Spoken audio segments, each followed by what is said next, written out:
তাহলে ইমানের দরকার আসেনি? আর জোরে আমল তুই যাই করস, আল্লাহ তোর দিকে এত কিছু চাইতো না, কোন রকম রেজাল্ট শিটটা চাই গো, যা তুই পাস, অটো পাস, কি পাস, কি পাস। তাইলে ইমানের সবসময় ভরা দিবেন। ছোটন ভাই, ও শবন ভাই, বাতেন ভাই, ওলু ভাই, আর হুতের নাম ওলু, কত মায়া লাগে ওলু, এত সুন্দর নাম অলিউল্লাহ ওলু। ওলু আজকে আরো একটা ওলু পাইছি পাইছি রে।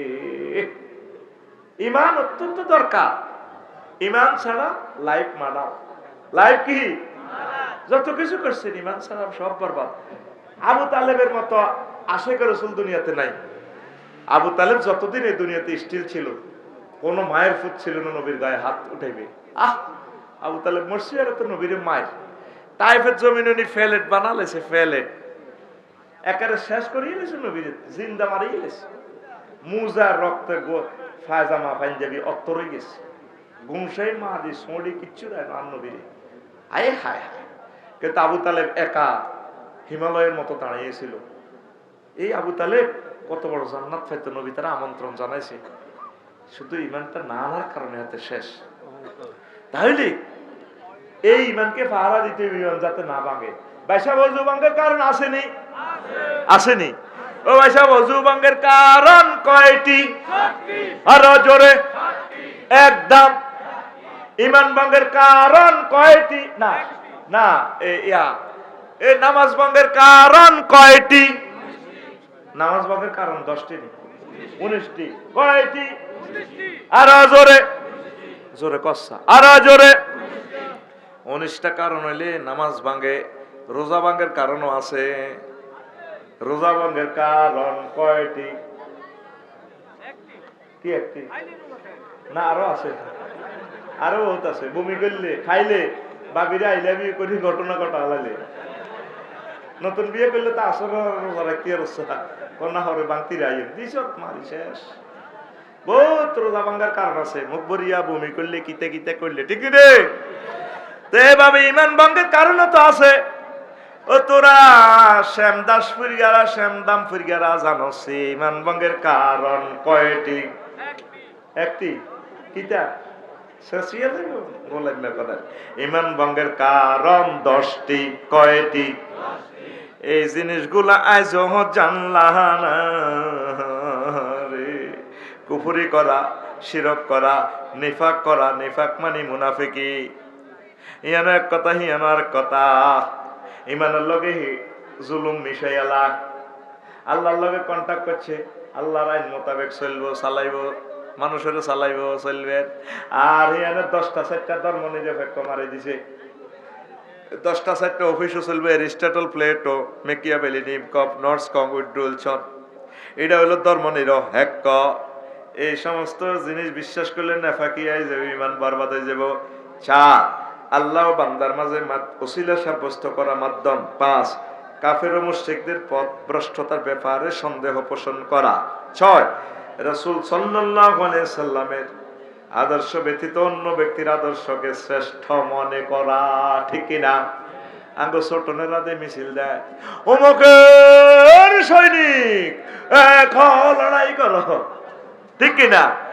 এই সারা ভাঙব ভাঙব ভাঙব, ঠিক রে? ইমান ফামসার হইয়া যাব। লাকাদ কানা লাকুম ফি রাসূলিল্লাহি উসওয়াতুন হাসানাহ। আল্লাহু আকবার। তোমাদের জন্য রাসূল সাল্লাল্লাহু আলাইহি সাল্লামের জীবনের আদর্শই রয়েছে শ্রেষ্ঠ আদর্শ।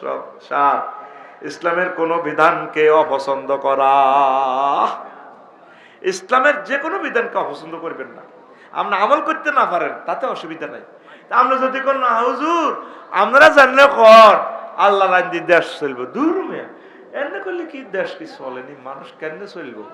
ইমান ফানসার, ইমান ফানসার। তারপরে 9 মুসলমানদের বিরুদ্ধে কাফের মুশরিকদের সাহায্য করা। 10 কোন ব্যক্তির জন্য শরীয়তের কোন বিধান রহিত আছে বলে বিশ্বাস করা। এগুলা বিশ্বাস করলে এই 10টা কাজে ইমান ভাঙে। এই 10টা বিস্তারিত আয়াত এবং হাদিস আমি দিয়া দিছি। এটা বলতে আরো 3 ঘন্টা সময় লাগবে ভাইসা। আল্লাহ আল্লাহ। তাহলে কিয়ামতের আগে আগে মুসলমান বাড়বো না কমবো? কথা কয় না। আগে বাংলাদেশে মানুষ আছিল 7 কোটি, এরপরে 9 কোটি, 12 কোটি, 17 কোটি। 17 কোটির উপরে আর কেউ হিসাব দেয় না। মূলত মানুষ হয়ে গেছে প্রায় 40 কোটির উপরে, কেউ আসল হিসাব দেয় না। ও মানুষের হিসাব লইও সিটারি চলে চলে। আমাদের প্রথম সরকার কইছে 7 কোটি বাঙালি। এরপরে জিয়াউর রহমান সাহেব আই রহমানুল্লাহ তাআলা কয় আমার 9 কোটি বাঙালি। পরের বারে এরশাদ সাহেব আই কয় আমার 12 কোটি বাঙালি। এরপরে 91 সালে এক ম্যাডাম ক্ষমতা আয় কয় আমার 13 কোটি বাঙালি। পরে আরেকজনে আয় কয় আমার, তারপরে 17 কোটি বাঙালি। এই যে হে আমলের ভর, এই যে 6 সালে হিসাব বিটা দিছে, আর এই পর্যন্ত কেউ কয় না। এখন বিশ্ব থেকে জরিপ বাইরে গেছে, বাংলাদেশের লোক সংখ্যা প্রায় 40 কোটির উপরে। কোটি? তাইলে মুসলমান খালি বাড়ব না, বাড়তো না, দিনের দিন সংখ্যা বাড়বো, মুমিনের সংখ্যা কমে যাইব। এই জন্য সব সময় ইমানের ভরা দিবেন। কোন দিন ইবলিসরা ইমান হ্যাক করিয়েলায়, চিন্তাই করিয়েলায়, ক্রিপ্টোকারেন্সির মতো ইমান লইয়া যায়। ইমান সেভ করো, ইমান সেভ করো। মুমিনের বৈশিষ্ট্য আল্লাহু আকবার। মুমিনের বৈশিষ্ট্য, মুমিনের বৈশিষ্ট্য 18টি, মুনাফিকের বৈশিষ্ট্য 28টি। আর এই 11টা কোম্পানি থেকে ওষুধ খেলে অন্তরের মুনাফিকি দূর হয়। কাফের থেকে মুনাফিক আরো ভয়ঙ্কর। ইন্নাল মুনাফিকিনা ফিদ দারকিল আসফালি মিনান নার। মুনাফিকের জন্য জাহান্নামের সবচেয়ে সর্বনিম্ন শাখা, ভয়াবহ পরিণতি। জোরে জোরে বলেন নাউজুবিল্লাহ। লা ইলাহা ইল্লাল্লাহ। জোরে লা ইলাহা, লা ইলাহা দুই মিনিট মুনাজাত দিলে ইল্লাল্লাহু মুহাম্মাদুর রাসূলুল্লাহ সাল্লাল্লাহু আলাইহি ওয়াসাল্লাম। কষ্ট হয়নি? এই কথাগুলো ইমানের শাখা সহ সব জাররা জাররা লিখছি। ইমাম সাহেব 6 মাসে এ বাক গড়ি গড়ি গড়ি গড়ি গড়ি গড়ি এইগুলো আস্তে আস্তে বয়ান করবো ইনশাআল্লাহ। এই খুতবাটা কেন ইম্পর্টেন্সি বুঝছেন? কইছে না বলে 3-4 লাইন ওয়াজ করছি, আর বাকি এই 20-22 পৃষ্ঠার ওয়াজ উনি ভাগ করে করে ইনশাআল্লাহ করব।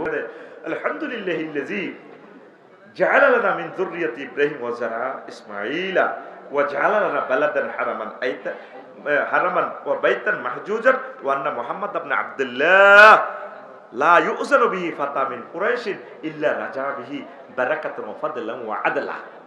সমস্ত প্রশংসা আল্লাহর জন্য, যিনি আমাদেরকে ইব্রাহিম আলাইহিস সালামের বংশ থেকে ইসমাইলি শাখায় নিয়ে এসেছেন।